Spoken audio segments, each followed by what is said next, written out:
not to criticize the speaker line. So my job is to talk on step 2 and 3. I have been sober since October the 28th of 1984. I am 35 years sober, and for that I am truly grateful. I'm telling you, it's been nothing short of a miracle. Just celebrated my 35th year about 5 months ago, and I just turned 62 last Sunday. So I got sober when I was 26 years old. I came into the program of Alcoholics Anonymous believing that my mother died when I was 8, and that's what caused me to be alcoholic, because I believed that you had to have a cause to be alcoholic. I didn't realize today, I believe personally, that it's a genetic bullet, and I got it. My sister didn't, my brother didn't, but I got it. And so when I start, I can't stop, and I can't stop starting. That's what qualifies me to be alcoholic. I think a lot of people misunderstand that, and I'm so glad I get an opportunity to talk a little bit about the second step and a little bit about the third step. I'll tell you, one of the things is I'm a step technician. I love talking about the actual step and what the book says about the step, and I'll weave in my experience in sobriety. I find it more important to talk about being sober than talking about being drunk. I think there's a time and a place to talk about my drunkalogue, but I just don't necessarily think this is it when I'm teaching the step or using the experience of the step. I came into Alcoholics Anonymous at 26 years old. I had a 5-year-old daughter. I know pitiful, incomprehensible demoralization. I think everybody's got values. You may not be able to apply your values, but everybody's got an innate sense of value. And I knew dragging that little girl into places she had no business being was wrong, but I could not stop. I didn't understand why I couldn't stop. I had a lot of problems with outside issues. I thought outside issues was the problem, and leave my drinking alone. I'm totally fine with that. But come to find out, the more I begin to understand alcoholism, I get it. And so in step 2, I love it because it says we agnostics. Now, I don't know about you guys, but I was a big fat cheater in school. I mean, I cheated my way through school from the 2nd grade on. I was damn good at it, I can tell you that. And I probably had a learning disability of dyslexia. Today, I've never been tested, but I'm pretty sure that's what it is. And so I lost interest quickly in school. So I'm a con artist from the get-go. I still am a con artist today. I try to work the program to the best of my ability, but let me tell you, my default setting, if you scare me bad enough, is to con and get what I need. And at 35 years sober, I don't believe in the philosophy that you get a certain age and you stop the behavior. At least it's not been my experience, and I haven't met anyone in AA yet that it has been. I've had people say they think it has been, but I've watched them. I don't believe that. So in We Agnostics, one of the things was that since I was a cheater in school, I remember I was handed the big book when I got sober. I was taken in another room, got qualified for, are you alcoholic or not? I didn't realize I was going through the testing process, but I was very fortunate that happened to me. I didn't fight it. And then when I looked at the big book, I saw the chapter We Agnostics. And actually, when my mom died when I was 8, I had no idea. I remember it was back in 1967, for heaven's sakes. It was a different day and age. We didn't have, people sitting around in grief groups and sending off balloons and, doing all these, pictures and stuff. It was just kind of like, wow, your mom died of kidney disease. This is not going to stop us. My dad ended up remarrying 3 times in an 18-month period, and we had 4 live-in housekeepers. Let you just absorb what I just said. My husband, Charlie, likes to say, boy, he could close a deal. That is very true. He could close a deal. And, but I always thought that's what made me alcoholic. But today I understand that that's what, it really just formed my old ideas in life. And where are my old ideas found? They're found in a 3rd column of a 4-column inventory. They're found in a 3rd column or actually a 2nd column of a fear inventory. I mean, there's many different places in the inventory process where my old ideas are dug up. And that's why it's so important to continue this process of inventory. There's nowhere in the book that says chill. And I didn't do, I chilled. I chilled for about 15 years. At about 3 years sober, the gifts of sobriety took me away. And I rested on my laurels. I was all about staying sober. I went to 5 meetings a week. I was all about service. I did everything, but I did not continue to work these steps. I really misunderstood a lot. Nobody was out there, you know, dragging me to places I shouldn't have been. I just was doing a lot of stuff I shouldn't have been. I didn't know it. So when the girl hands me the book and she hands me, you know, the big book of Alcoholics Anonymous, I see We Agnostics. I know I don't have to read that chapter. I really didn't get anything out of Bill's story. You try to read the big book without somebody teaching it to you, best of luck, man. It really needs to be taught by somebody that understands it, somebody that's had it taught to them. And if you really don't understand the big book, ask people. We'll help you out, man. There's plenty of people that will help you learn the book. And so I thought, well, you know what? I'm not agnostic because they told me when I was young in 1967 that God needed my mom more than I did. So I thought, you know what? Whatever this God is, I got no business. I'm not interested in him. You know, kiss my butt. That was my attitude. And I carried that through life. I always believed there was a God. I was raised Catholic. I believed there was a God. I just wasn't interested in it. So I was actually agnostic. And the word agnostic means one who neither affirms nor denies the existence of a personal deity. You know, these words in the big book are very important. Our big book meeting is a primary purpose group in Austin, Texas. It meets on Tuesday nights. When we get back to meeting, which I know you're all praying, we're going to get back sooner than later, right? Just keep that going. You know, we are people that sometimes like to stay in the fear and worry. Believe in the laws, man. The laws say believe it, it will happen. And it's 2701 South Lamar in Austin, Texas on Tuesday nights at 7:30. We study the big book line by line. Week after week, we have a 1936 dictionary. We look up these words because these words mean something. They meant something then that they don't mean today. And so, you know, we agnostic, one who neither affirms nor denies the existence of a personal deity, right? This is what our program, I love We Agnostics. It is one of the most profound pieces of literature. I encourage you to study it. How do you study literature? You take in your morning time, take a paragraph, read the paragraph, and then go back through and turn statements into questions. Ask yourself what each line means to you. Don't just answer it quickly. Give it some real depth. That's what spiritual literature does. It goes deeper and deeper. It meets you right where you are. And I love our programs. It's about an intimate relationship with the Creator. It's not about learning what the Creator is or who the Creator is. It's about an intimate, conscious contact with the Creator. I'm telling you, in AA, we throw the gates so wide open. But we don't care what you want to believe. That's the beauty of what we have to offer. But we have two things. That's identification and power. That's it. The identification to be alcoholic and whatever power you want to believe in. Other than that, man, that's all we got. If you're not okay with that, I always tell people, if you got a real issue with God, so did half our fellowship. You know what I mean? Half our fellowship had a problem with God. That's not unusual. But let's not try to change what our basic tenets and our principles because you don't believe. You're going to come to believe. We don't care what you believe in as long as it's a power greater than you, period. So if you're not liking what you're getting, it's probably a first step issue. And if you're not willing to get there, man, head on down the road, Jack, till you're ready. That's, you know, you got to sponsor a lot of people to have that attitude. And I qualify in that area. I sponsor a lot of people. I always like to say praying for God's will is, my screen just went out. Oh, well, praying for God's will is not easy, but praying for God's will is easy. Accepting God's will is not. And We Agnostics is page 44 through 57. It tries to explain the difference between the alcoholic and the non-alcoholic. I've always said, you know, when people are sitting in a meeting and they'll say, you know, I sat there and I watched my sister drink a glass of wine and she left half of it there. I don't understand why she did it. Well, you should understand why she did it. And it says it right there on page 44. It says in the preceding chapters, you've learned something of alcoholism.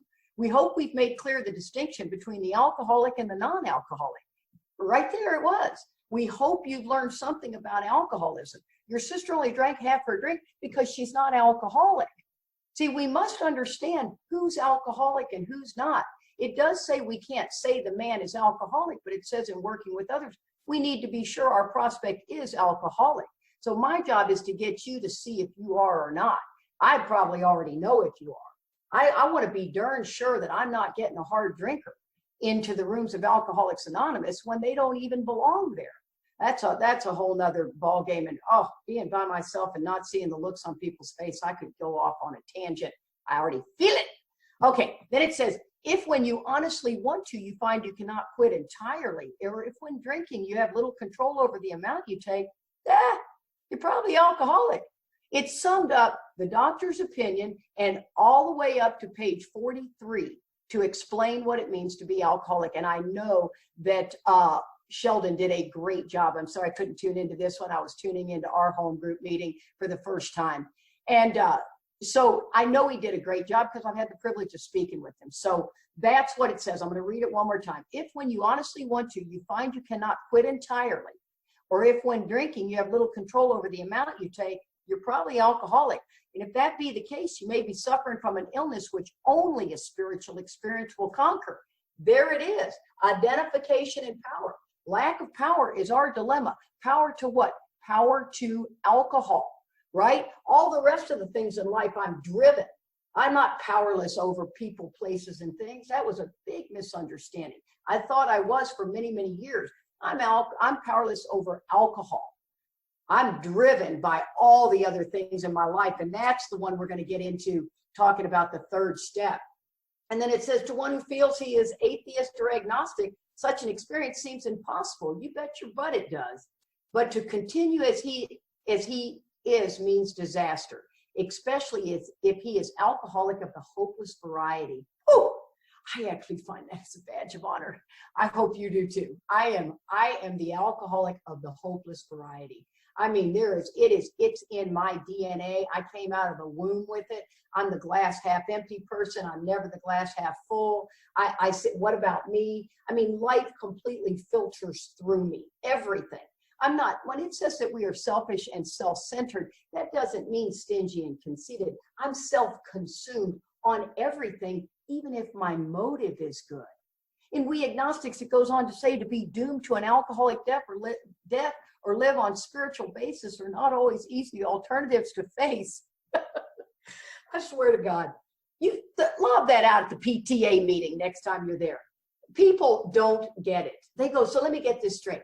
You could be doomed to an alcoholic death or have spiritual help.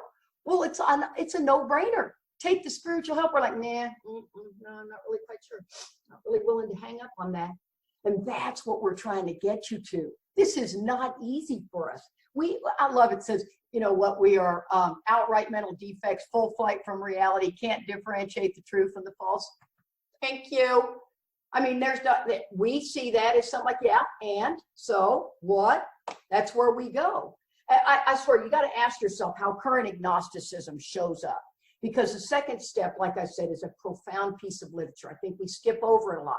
I think we think, do you believe in God or not? It's not that. It's way deeper. So how does my current agnosticism show up? Voice of reason. I mean, right now, and I'm not going to get into what's going on now much at all, but I am here to tell you, you're either angry or you're scared. And what you are is both. Because there are people out there that got no money, they've lost their jobs, they're scared to death. I mean, you name it, it's it. We as alcoholics are uniquely qualified. I'm going to try to say this without getting too emotional, to help the other alcoholic, period. That is your job. Your task is to go out there and to calm the people who are losing it. That is our job. If you're losing it, calm somebody. It'll calm you. That's the way this deal works. Oh my God. I mean, we have been given such a gift. Yes, is it scary? I'm not saying you're not going to have fear. I'm not going to say you're not going to get angry. Of course you are. But we don't get the privilege to stay there.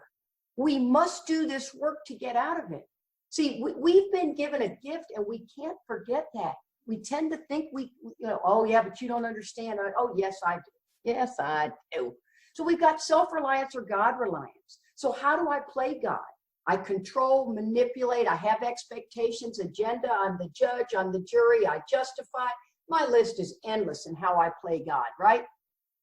I love one, I think it's on page 44. But now here's the one that goes, you know what? I heard what that chick said in Texas, and I'm going to go out there and just help people, and I'm going to get better. Good, that's good. Now, here's something else you got to know. You got to do your own work. You got to live in 10 and 11. You got to have that evening review going, right? All this morphs into everything that 10 and 11 and 12 tell us to do.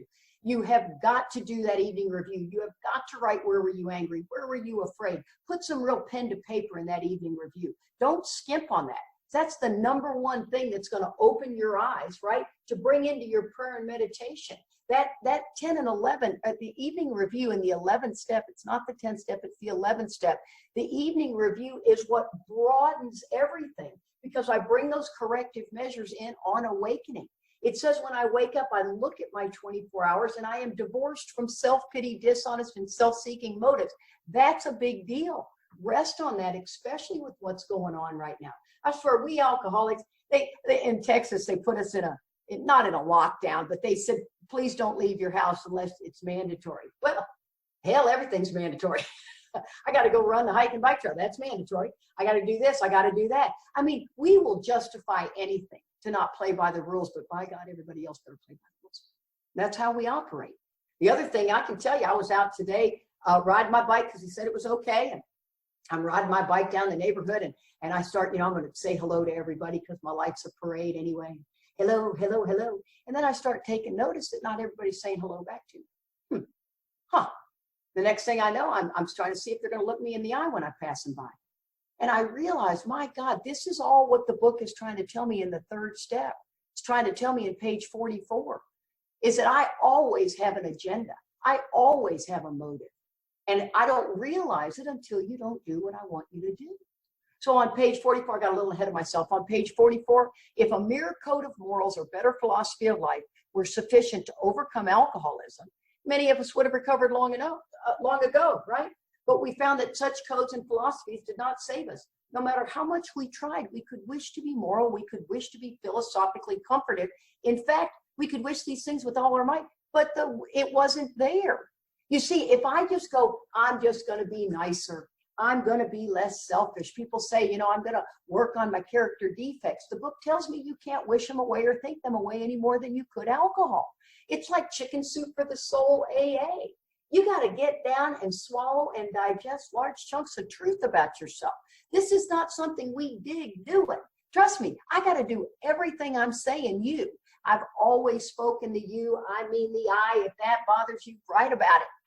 Write an inventory on it. You'll get to the place to where all of a sudden we want the world and its people to treat us right. Then it says on page 45, lack of power. That was my dilemma. What? We had to find a power by which we could live. And it had to be a power greater than myself, obviously. Oh, you're kidding me. But where and how are we to find this power? Well, that's exactly what this book is about. Not out there anywhere else. Right here in this book. Now, that doesn't mean you can't do counseling. That doesn't mean you can't do other things. But let me tell you something. This book is about getting you unblocked so that you can get connected to that power.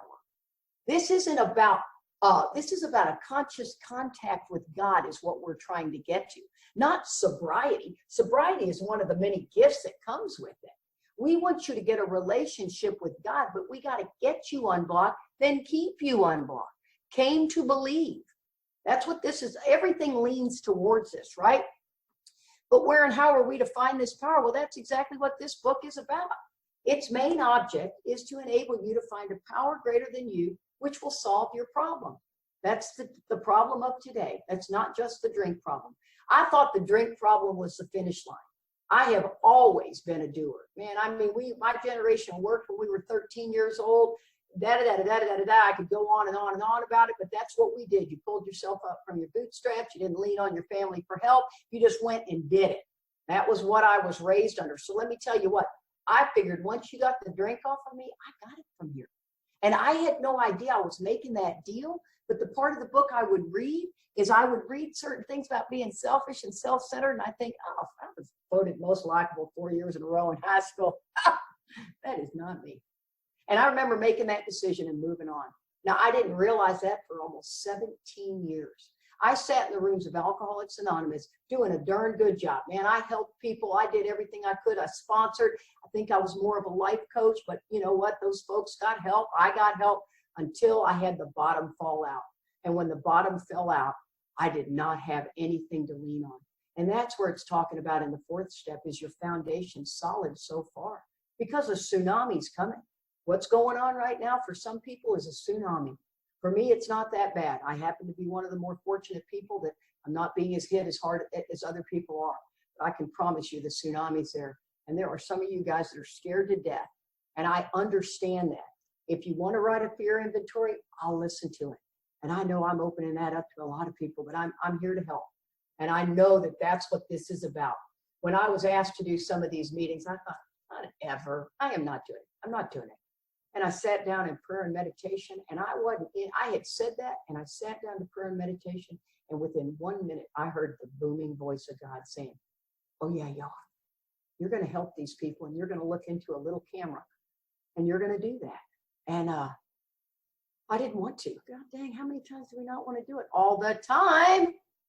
But we do it, and amazing things happen.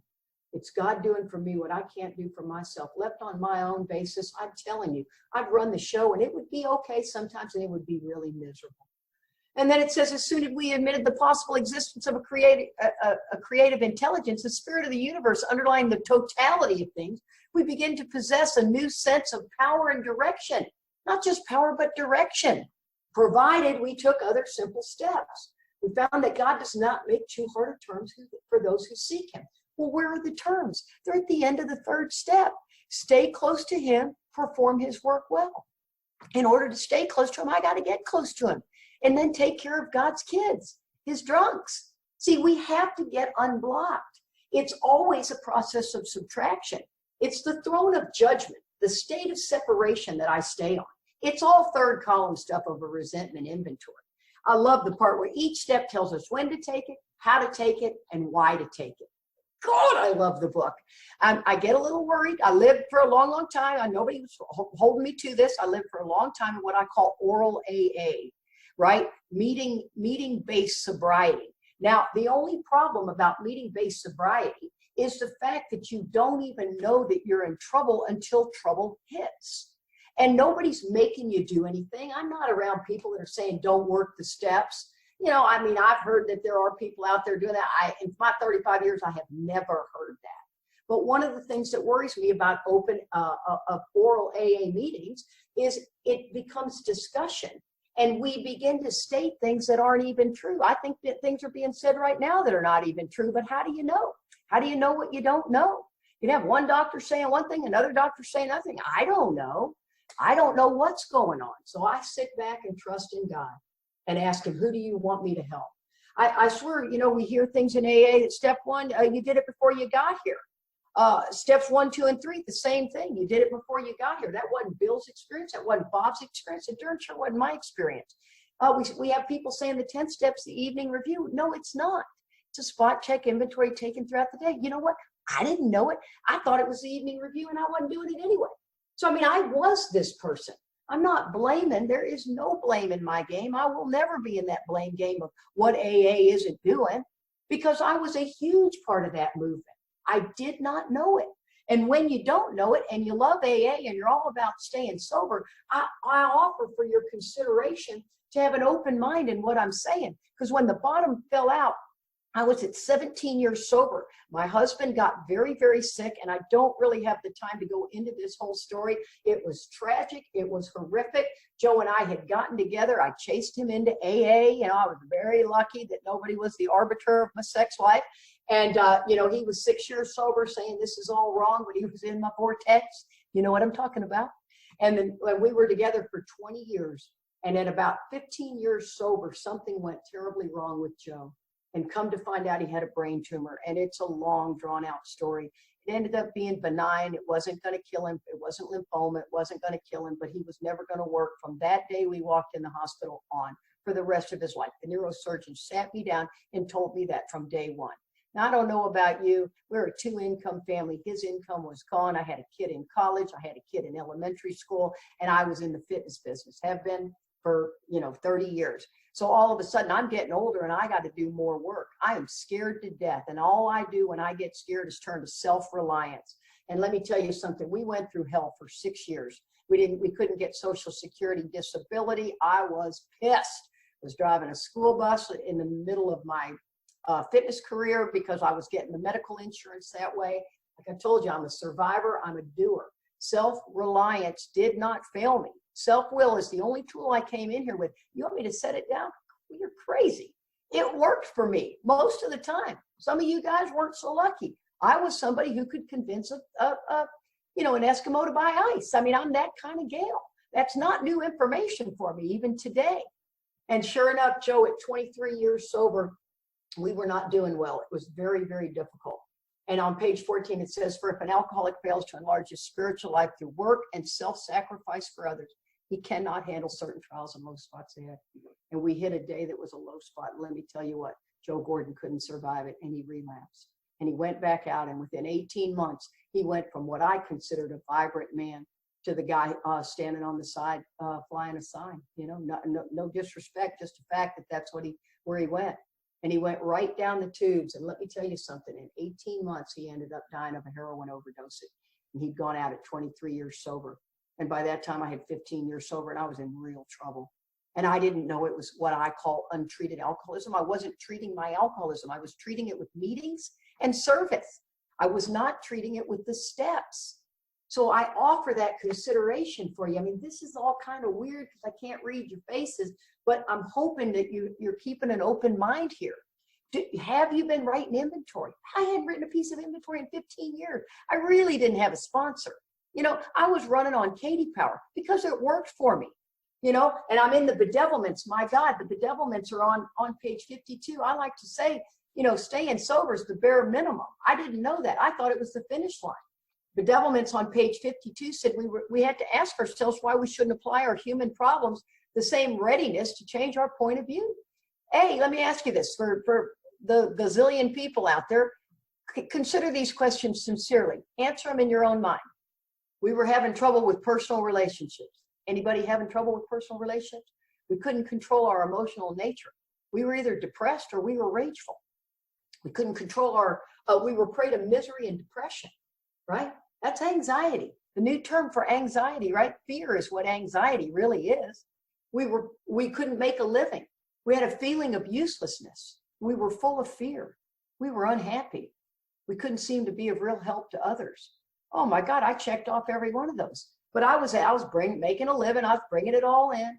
And what I didn't understand was that I was not working the program of Alcoholics Anonymous for what it meant. I had done 10 years of codependency group therapy. I'm not knocking it. I learned so much about myself. It helped me tremendously. But I'm a self-reliant kind of girl. So what I did is I worked on me. And let me tell you, I can learn how to speak. I can learn how to get in front of people. I can learn how to convince you that my idea is a better idea, yada, yada, yada. And I could get people out of my way that I needed out of my way. I was an extreme example of self-will run riot, though I didn't think so. And that's what the third step's all about. I think the third step is deeply misunderstood in AA. And I give credit to my sponsor, Marty Ruby. Let me tell you what, that girl gets a text and she takes that text and she can teach you that text like nobody's business. And she taught me about what this third step really meant. I love where Dr. Bob says the directions are clear cut, but everybody has a different experience. Sometimes we get lost in that statement. We sit around waiting for somebody to share my experience so I can get it. I don't have to have your experience. I don't have to horrifically lost a child, been sexually assaulted, been fired. I don't have to have had these things done to me in order to understand. My job is to help you see selfishness and self-centeredness. That's it. I'm not your life coach. I'm here to help you see where you made decisions based on self that later placed you in a position to be hurt. I'm in the different angle business. That's an entirely different angle. The third step says that we started on 60 to 63 is where we live. The third step says that I'm almost always in collision with somebody or something, even though my motive is good. And the 10th step says we've ceased fighting anyone or anything. That's 24 pages of action that we will run from, we will hide, we will do service work, we will make more meetings, we will do anything we can to avoid doing that work, and we don't even know that's what we're doing. I'm telling you, it's cunning, baffling, and powerful. I always like to say the third step is way more than a prayer. We tend to rush people through the third step. I call it the second surrender. It's easier to get an alcoholic to stop drinking than it is to get us to quit playing God. It's a very funny thing, you know. Tell me to quit playing God, and I'm like, oh, I'm not playing God. Anytime I'm in self-reliance, I am playing God. You see, it doesn't mean we can't use our minds, but the book is constantly telling me to check everything, not check my motives. If my motives are good, this should go really well. It usually happens when the show doesn't come off very well, right? Alcohol was the solution. It was not the problem. Remember, I can quit drinking, but I can't quit playing God. Alcohol was the only thing that treated the pain of living a life based on self-will for me. On page 62, it says selfishness and self-centeredness, that we think, that's the first 100 who wrote the book, is the root of our troubles. Do you believe that? Turn statements into questions. I'm driven by 100 forms of fear, self-delusion, self-seeking, and self-pity. I step on the toes of my fellows and they retaliate. There's the first period. That's very interesting, right? So what does that exactly look like when I step on the toes of my fellows? Well, let's hear the rest of it. Sometimes they hurt us, seeming without provocation, but invariably we find that we've made a decision based on self, which later placed me in a position to be hurt. So I like to use the example of this one. Say somebody walks into a meeting and you don't really care for this person. That's not a hard stretch for any of us. And they walk into the meeting, you look over at them, they look at you, and they kind of give you this. Now, I don't really care for them, but I don't really want that. The heck does that mean? You know, next thing I know, I'm sitting there going, they go to sit down. Oh, and now they're sitting by one of my buddies. Oh, I see how this deal's rolling out. Okay. And I mentioned to my buddy over there that I didn't really care for this guy. And I bet he told him. I know what's going on now because you see, I am driven by 100 forms of fear, self-delusion, self-seeking, and self-pity. I have to have a storyline immediately from this. That alone sends me to the moon and back. That's all it takes. And that's what I'm talking about. You see, I don't even know I'm doing that. And the next thing you know, I can't hear a word in that meeting because I'm thinking, look at John over there talking to him. Well, I know he told him I didn't care much for him. So now, yeah, but he doesn't know that John doesn't care much for him either. Yeah, So now I'm going to go after the meeting. I'm going to buzz it over to John and go, so did you tell Mickey that I don't care much for him? Really? Really?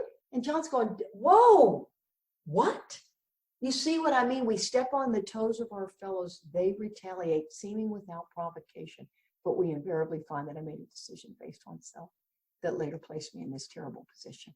See, it's in my DNA. I don't think too much of myself or too little of myself. All I think about is me. That's it. We joke about it, and I give you, okay, fine, joke about it, but it's serious. It's a real serious matter. And I take it very, very seriously because a lot of times we can get by with a lot of sarcasm and a lot of elbow in it. But little do you know, that's in the meetings of Alcoholics Anonymous. The rest of the world, they don't find us so funny. I always like to say, if you don't think you're an extreme example of self-will run riot, next time you're in a group of people that aren't in AA and you start to speak, watch for this. I mean, that a lot of people is, whoa, because we're a lot coming at you. We don't think we are. We think we blend. We are a lot coming at you. On page 60, it says in italics, we were at step 3, right? But then on page 63, it says we are now at step 3, and it's not in italics. I think that's important to kind of understand. I missed it all. And I think it's in italics because it's getting ready to say the many different ways that self shows up, right? The 4th step is my DNA. It's actually my blood work. It's going to tell me how Katie shows up when she gets scared, how she shows up when she gets angry, how she shows up when the sexual instinct comes in the room, right? It's really kind of a conduct inventory, the sex inventory. But at first, the first run is typically going to be with the sex powers. But after that, we're going to do it as a conduct inventory. How do I show up as a neighbor? How do I show up as a sponsor, an AA member, an employee, an employer, a sister, you know, that kind of deal. But so it's getting ready to tell me the many different ways that self shows up. And then page 63 is really the prayer is the affirming that I'm getting it, right? And we're going to move right on into doing the inventory work. There's no sitting on any step. Not one step do you sit on. It's all action. And I love where it says, which is that we decided to turn our will and our lives over to the care of God as we understood him. I didn't get what that meant. I think a lot of people don't understand what that means. Today, I get it better. When it says that we decide to turn our will, that's my thought, and my life is my actions. So it's always a cause and effect. My thought, I think something, and then I take it into my actions. We constantly are working in cause and effect, cause and effect. It's always my outward condition. I'm thinking if I get my outward condition correct, I should feel okay inward. This is an inward job. Always my external is a demonstration of my internal condition, right? We have a problem internally, not externally. And that's why we keep on that hamster wheel. If I could just get the better job, the better relationship, the better car, treat my kids better, everything would go fine. You start to get that, and we're not okay inside. Internal condition. Now, I love what it says. Just what do we mean by that, and what do we do? What a fair question. The book asks beautiful questions, right? Its main object is to get you to get connected to this power. That's what it's going to tell us. So it spends the next 2 pages explaining what do we mean, and then it switches to what do we do. And that's the beauty of this this textbook lays it out beautifully. And here it is, page 61.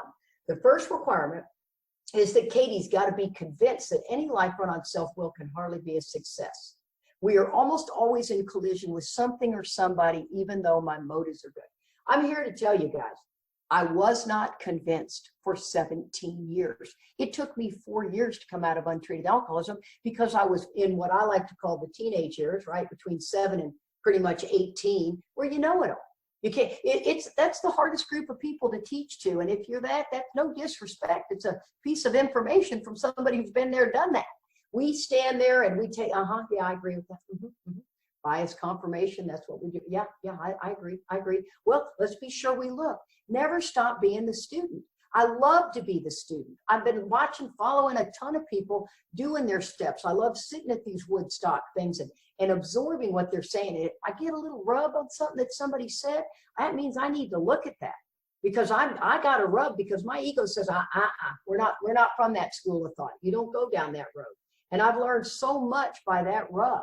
I am not always right. I know that's hard to believe.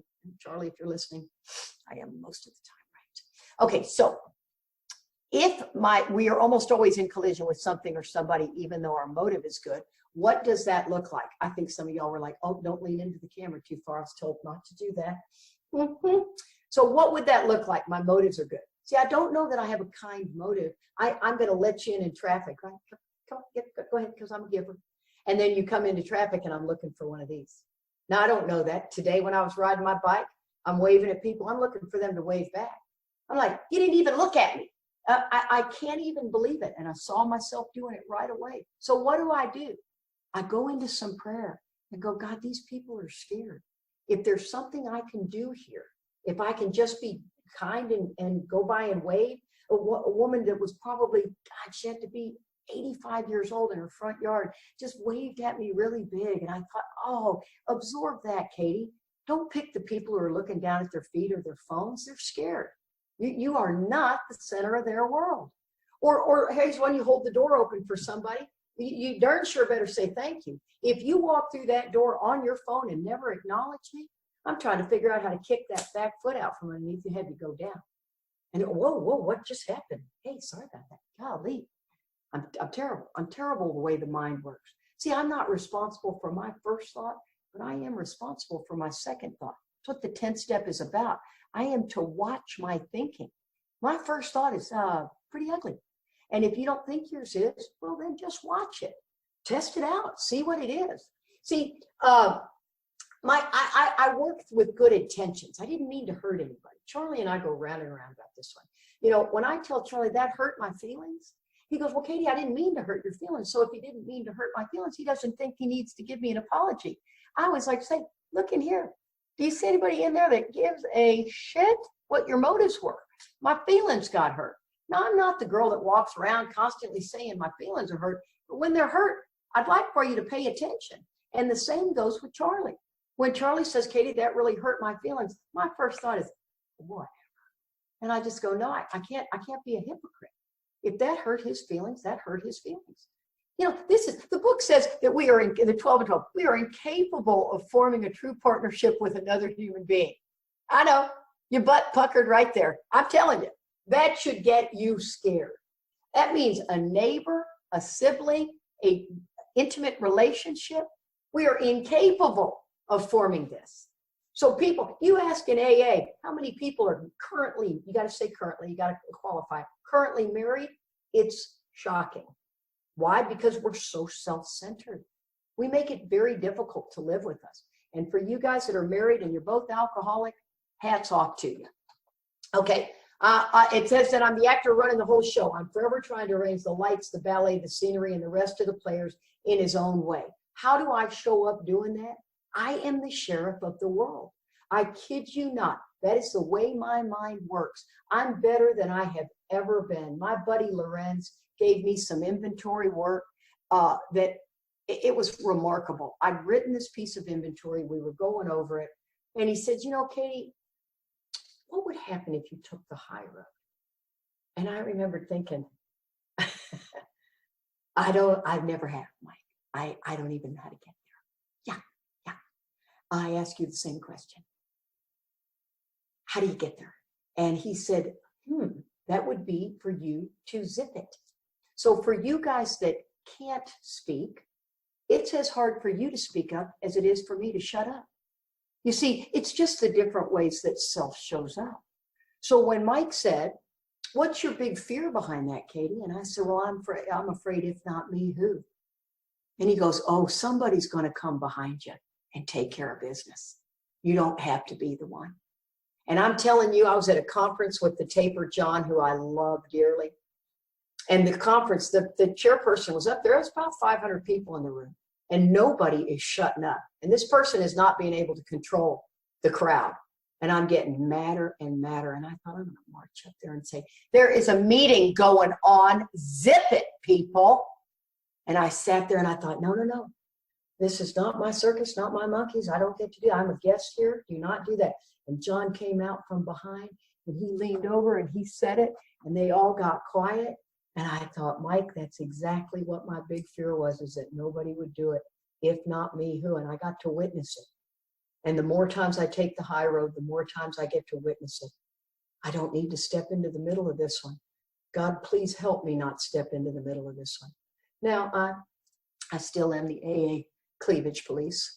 So if you're showing a lot of cleavage in an AA meeting, I will march right on up there to you and tell you, hon, I can't tell. Whew, that is a lot of boob. You know, under boob, over boob, side boob. It's just a lot of boob showing. And what I want to tell you is you're not going to attract the women over here to you. You know, you're a threat to the women if you do that. You'll get plenty of the boys. But I mean, come on, guys. Is it hard to get laid in Alcoholics Anonymous? I mean, all you got to do is wear a potato sack if you're a girl. You get laid. Okay, that is not a hard thing to do. But the truth of the matter is I tell her, I said, what's the problem here, man? Is the women don't want to come around you if you're over there putting it all out. You're a threat to them and a threat, and the men, you know, they're just all over you. So that's what I try to tell her. And I mean, they'll put a pin in it. They'll do all kinds of stuff. If you come over there, I always say the prettier the woman is, ladies, we need to go to her immediately. Stop this nonsense of seeing her as a threat. I've never cared for people going, you know, women going, I've never liked women. Oh, whatever. In the bars, that's one thing. In the rooms of Alcoholics Anonymous, that's a whole nother thing. Let's do the work and quickly get over that. You know, we are your ally. We are your number one person you want in your corner. Okay, I'm off on a tangent. Then the delusion says, if only my arrangement would stay put. If only people would do as I want. Oh, Katie-topia. How difficult could that be, right? I take my motives, which are stellar, and then I take my delusion, if everybody would do as I wish. I run my actions through it, and the worst I'm going to get is an A-, but instead I got everybody pissed off at me, and I can't figure out why. See, I'm going to always explain my motives to you. And I love where it talks about the toolkit of self-will, right? We're always the actor. It says I am forever trying to arrange the lights to see. It doesn't say until you get long-term sobriety and you quit. We are always trying to arrange the lights of scenery. And if everyone would do as I wish, the show would be great. Everyone, including myself, would be happy. It is utopia. That's what we wake up. I always like to say we wake up with restless, irritable, and discontented. We either go to happy, joyous, and free or down to the 4 horsemen. Trust me. People are like, oh, I'm kind of stalled. No, you're either going forward or you're going backward. There is no stall here. This illness of alcoholism never takes a rest. And watching my husband go out, and within 18 months, it was heartbreaking to see 23 years of sobriety down the tubes that fast. He had picked up, as it wasn't where he left off, it was 23 years later if he was still using. That is a fact. The toolkit of self-will, and trying to make these arrangements, top of 61. Our actor may be kind, considerate, patient, generous. I'm a giver. Even modest and self-sacrificing. But if he doesn't get his way, what does he get? Mean, egotistical, selfish, and dishonest. And let me tell you something. I love this story. It's worth telling. Charlie and I were in the airport, and we do the airport a lot. We fly Southwest a ton. Everybody knows us. We are the yin and the yang. We're both the goodwill ambassadors of the world. We know everybody. Our personalities are exactly the same. And we walk in there, we see the baggage guys. Hey, Dave, hey, Randy, how are y'all? Walking in there, doing our thing. And we get up because we're A-list preferred, so we're standing in the hot shit line, and that we're next in line. The whole rest of the group has to stand there. I got absolutely no problem walking through that. Some people go, oh, that bothers me. I'm like, man, it doesn't bother me. So we walk over, and there's a woman behind the counter we've never seen before. Well, she hasn't had the privilege of meeting the Parkers. So we walk in there and walk up to her, and we're like, hey, how you doing? It's Katie and Charlie. We're celebrating Charlotte, and she gets to meet us, and little do you know, and little does she know, my bag weighs 52 pounds. Because it always weighs 52 pounds. I can't get it under 52 pounds, okay? So don't tell me, why don't you get it under 52? I can't. I tried. It doesn't work. So I don't realize I'm working an angle for that person behind the counter. And so Charlie puts my bag up there, and she goes, oh, I'm sorry, that's 52 pounds. You're going to have to get 2 pounds out of there. And all of a sudden, the goodwill ambassadors are like, do what? She says, yeah, you're going to have to get that out of there. I'm like, oh, come on. And she goes, no, you're going to have to. So I have to reach down there, I have to pull out something, and I'm not the girl that opens my bag in the airport. So I reach in there and I pull out my curling iron, and it gets it down to like 50.5. And she says, that will be fine, like she's doing me a favor, right? That's the attitude I got. She's doing me a big favor, but I don't see that. And I stick that in my bag, and the cord's hanging out. And Charlie puts his bag up. Well, his bag's 51 pounds. And if any of you guys know us, we travel heavy. And that's just the way it is. I know people are like, well, I don't understand it. You don't have to understand it. We travel heavy. That's our situation, not yours. So Charlie's got 51 pounds. And puts it up there, and she goes, sir, you're going to have to take a pound. He goes, you got to be kidding me. And he goes, so you want me to take my loafer out of my bag? And she goes, yes, I do. He reaches in there, and he takes his loafer out, and he sticks it in the top of his briefcase. Well, all of a sudden, it's not going well. We're mean, egotistical, selfish, and dishonest. We're ready to get away from that girl. We walk away from her, and I look at Charlie, and we say some choice words, as you can imagine. And my curling iron cord's hanging out of the back of my bag, and Charlie's loafer's in the top of his briefcase. And I go, oh my God, Charlie, that was the toolkit of self-will right there. And he goes, oh, it absolutely was. And I looked at him and I said, but I can tell you something. We're not walking back over to her again. You thought I was going to say, we're going to get the bags down to 50 and not do that. I'm not doing that. Not doing it yet.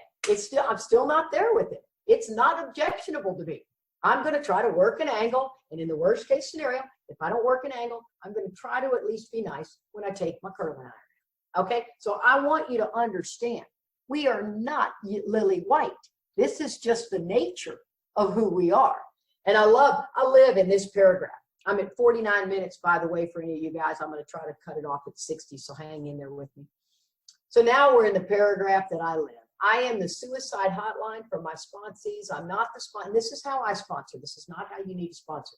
I am not, I'm not your life coach. I'm not going to be at your wedding. I'm not going to be at your baby shower. I'm not going to be at all of these things because I sponsor a lot of people. I lose perspective if I get too close to you. If I become your really good friend, I lose perspective. And I no longer like the clothes you're wearing, the job you got, the boy you're dating, and I don't know how to tell you. And so I keep a distance from my sponsees. That's just the way I do it. So you call me with a 10th step, right? That's what we're working on, or questions with how to sponsor or things like that. But I'm not going to be the one who tells you what job to take, what boy to date, all that stuff. That's not my job is to be the vessel to get you connected to the power. So the power tells you, not me. You don't want me managing your life. So here it is. You call me with the 10th step, right? You're watching for resentment, dishonesty, selfishness, and fear, and you're pretty wrapped around the axle. Hopefully it's just in thinking. Hopefully you haven't had the knockdown drag out, but you may have. But this is, we take the 10th step off the wall. It's damage control. But the longer you've been sober, it becomes in just watching or thinking. So what usually happens, this show doesn't come off very well. She begins to think life doesn't treat her right. There's the self-pity. I mean, good gosh, how many of you guys think life's not treating you right? We're riddled in it if we're not careful. And a lot of us have it very good. There are people out there that don't have it very good at all. We have an opportunity to sit here and talk about this with thousands of people. So I'm in the self-pity. I decide to exert myself more. Here's where I'm driven by the fever.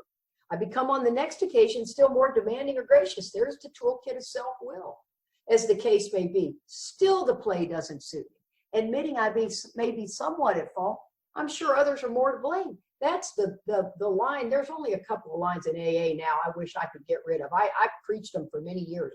Today now I wish I could erase them. And that's the one that it's my part. It's your faults and your mistakes. It's not your part. It is your faults and your mistakes. That is a big difference. And so admitting we may be somewhat at fault, we're sure others are more to blame. Blaming others was as far as most of us ever got. The inventory, disregarding the other man entirely, the inventory was ours. That's a whole new set of rules that I wasn't used to. You hear inventory in all of this. Another thing I have a little trouble with is when people say, well, I have high-end problems. I hope you have high-end problems. You have the gifts of sobriety. Yeah, you're not, necessarily living like you used to live. You actually have a mortgage payment. You have a car payment. You have car insurance. You might even have children that you're taking care of. Those are high-end problems, but a problem is a problem to a drunk. It doesn't differentiate. Don't be ashamed of your high-end problem. You paid too much for a pair of shoes and now you can't pay your rent. Let's talk about it. There's no shame in my game. There's no judgment in this deal. Then it says, what's the basic trouble? Is she really not a self-seeker even when trying to be kind? See, a self-seeker, I have a couple of words that I get hung up on, and that's codependent. It's not our terminology. I'm a self-seeker. See, I don't always want approval from you. I just want you to do as I wish. That might be approval from somebody else. It might be something different. But it's a self-seeker even when trying to be kind. We always want to cloak that in some sort of newer age terminology. People say, I'm a people pleaser. Oh, that sounds like a real giver. A people pleaser. Well, I tell you what, why don't we bring in all the people that you please and line them up along this wall and see how lovely how happy they are to have you in their life. And the truth of the matter is you're an approval sucker. It's not a people pleaser. I always say you want to know what the real people think about you, or what people really think about you, is to go get 3 people that love you dearly and say, I need you to tell me 3 things that you see about me that I do that really bother you. And then sit there and listen. Then they might be scared to tell you. I'll tell you what, you will advance this work so much faster. And then it says, is he not a victim of the delusion that he can wrest satisfaction and happiness out of this world if he just manages well? Wow, is there a lot packed into that? The word victim means I'm tricked or duped by my own delusion, right? We don't suffer from a disease of denial. We suffer from a disease of delusion. Well, the 1935 dictionary, are you ready for this one? It's an impression that is firmly maintained despite being contradicted by what is accepted as reality. Typically a symptom of a mental disorder. Again, another butt pucker right there. Yeah, I'll read it. Impression that is firmly maintained despite being contradicted by what is accepted as reality. Now, that's like saying to somebody, did you tell so-and-so this? And they go, no. And you go, well, they're lying. That's it, right there. You did not believe that they said no, they didn't. You believe they're a liar because you're going to maintain what you believe. And then have you ever heard the term, would you rather be right or happy? I want to personally slap the crap out of you, but I can give you the right answer, but I want to be right way more than I want to be happy. I want to be right and happy if I can get them, but if I can't get them, I want to be right. And so it says the delusion that we can wrest satisfaction, right? That means to seize by force satisfaction. That's being right and happiness out of this world if I only manage well. This is a very tricky little thing. I always like to say, I'll kill both of us. Man, I am not a suicidal girl. I'm a homicidal girl. Isn't it evident to all the rest of the players that these are the things she wants, and don't wish her actions make each of them wish to snatch and retaliate everything they can out of the show? You've been around that person that's just, Eddie Haskell on Leave It to Beaver. Hello, Mrs. Cleaver. It's an awfully beautiful dress you have. And for any of you millennials that don't get it, you Google it. I've Googled enough of your stuff. So, that's what I'm saying. I mean, most of us are just like, hey, I'm going to show up and be this I'm kind. I'm the chameleon. And then it says, is he not really in his best moments a producer of confusion rather than harmony? You're completely passive aggressive. Anybody can see passive aggressive. You can see straight aggression, but passive aggressive makes you crazy. I always like to say it's like trying to hold on to a wet fish. You can't get a hold of it. You tell somebody, is that what you meant when you just said that? No, I didn't mean that. You can't ever get them to admit anything. They make me crazy. And this is where the amends comes in. It's always constantly about either forgiveness or asking for forgiveness. That's the two things that come out of this. There is no justifiable resentment. And the way self-will shows up, right? There's many different ways. Self-talk. Be very careful of this one. It's like when I walk in somewhere and I know I'm nervous. Katie, you got this. There's no God in that. It needs to be a prayer. Story stealing. All of a sudden somebody starts to say something and it reminds you of something about you and you just jump right in there. You don't care about their story. You want to talk about yourself. Oh my God, I can see it in others, but I'm blinded to it in myself. So then it says, so our troubles. This is only for the people who see it. So our troubles are basically of our own making. You see, if I want to be free, the problem's got to be me. They arise out of ourself, and the alcoholic is an extreme example of self-will run riot, though he usually doesn't think so. There you have it. Most of you think, we've grown out of it. Oh, no, we haven't. Then it says many of us had moral and philosophical convictions. We couldn't live up to them no matter how hard we tried. I'm telling you, it says neither could we reduce our self-centeredness much by working on it or trying on our own power. It's just a whack-a-mole. You can't fix self with self. Self-knowledge is important to have for the awareness, but the awareness is that much of it. Oh my God, it's important to see what's driving me, what my values are, what my old ideas are. This is all the inventory process. But the true nature comes out of columns 3 and 4 in a resentment inventory. Depending upon how you do a fear inventory, it's going to come out in the 2nd and 3rd columns. The 4th step is really a consideration of how Katie shows up. I love what it says at the end of the 3rd step. It says, though our decision was a vital and crucial step. What decision is that? That I'm going to quit playing God. If that's all you get out of the 3rd step, you have missed it greatly. It is not about not playing God. It's about the many different ways that self shows up that you play God. I've talked to people. I was talking with somebody that said, I just need to pray more. I need to pray more. No, you don't. You can throw your prayers out there all you want, but if you're blocked, God, you couldn't hear God if you had a bullhorn. You get scared, you go into self-reliance. You need to write inventory, scratch it out. We mentioned inventory, and people think it's like the first overhauling we did when we first got sober. It should take you no more than 6 minutes to write inventory. Scratch it out on a bar napkin, very quickly. Just get it down. It's not a long process. We've got all these old ideas on what writing inventory is about. I can help you out. Okay, so then it says, so the 4th step is a consideration. Though our decision was a vital and crucial step, it could have little or permanent effect unless at once followed by a strenuous effort to face and be rid of the things in ourselves which had been blocking us. Our liquor was but a symptom. What? I thought liquor was the problem. We had to get down to causes and conditions. And that's where it stops. Just what do we mean? And now it goes into the beauty of what do we do? We had to have God's help. This is the how and why of it. First of all, we had to quit playing God. Why? It didn't work. That's me having to know everything. I got to be watching for these things to be able to start this whole ball rolling. Next, we decide, here's a decision, that God was going to be our director. He's the principal. We're his agent. The word agent in the 1935 dictionary means I am to act on his behalf. I am not to be the one that tells you what to do. I'm merely the one, the vessel, to get you connected to the power. That's carrying a message of depth and weight. If you don't feel like you have one, let us help you get one. When we sincerely took such a position, all sorts of remarkable things followed. We had a new employer. If you've just lost your job, you have a new employer. This is good news. Being all powerful, he provided what you needed if you keep close to him and perform his work well. There's the terms.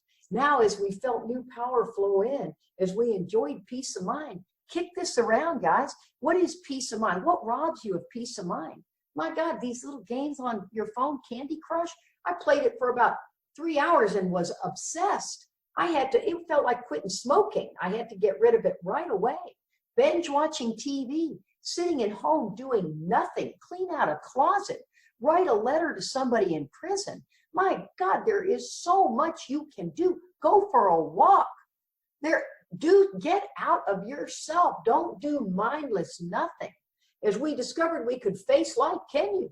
Turn statements into questions. Oh boy, I feel myself getting on a bandwagon. Forgive me, bear with me. I've been looking at a screen for an hour. Successfully, we become conscious of his presence. Turn statements into questions. Are you conscious of God's presence? Do you have a dialogue with your Creator? God Almighty, I never knew I could. I didn't for years. I didn't even know that was the point. We began to lose our fear of today, tomorrow, and the hereafter.